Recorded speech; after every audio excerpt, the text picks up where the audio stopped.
Body ক্যাম কালকে এটা নিয়ে বিস্তারিত আলোচনা হয়েছে। আপনারা জানেন পুলিশের সম্ভবত অলরেডি 10,000 বডি ক্যাম আছে।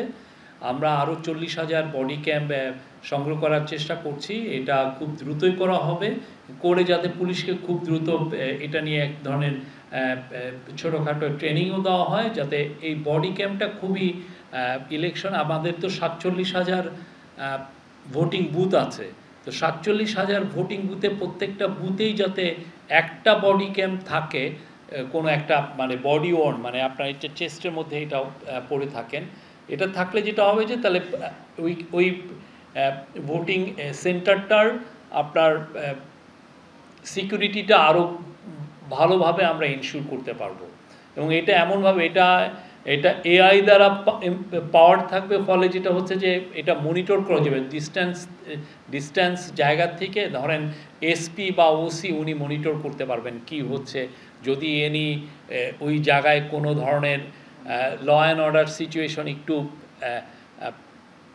খারাপ অবস্থায় যায়, হ্যাঁ, একটু ওয়ার্সেন হয়, সেক্ষেত্রে তারা খুব দ্রুত ইন্টারভেন করতে পারবে। এটা খুবই এসেনশিয়াল এবং এটা কালকে চিফ অ্যাডভাইজার বারবার বলেছেন এটার জন্য খুব দ্রুত এটা প্রকিউরমেন্ট করা হয়।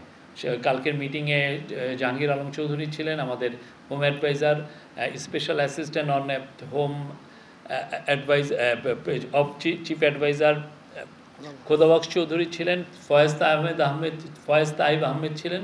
এটা নিয়ে অনেক বিস্তারিত আলোচনা হয় এবং সেখানে কোন কোন দেশে এগুলো হচ্ছে, কিভাবে তারা ইউজ করছে, সেগুলো নিয়েও যথেষ্ট আলোচনা হয়।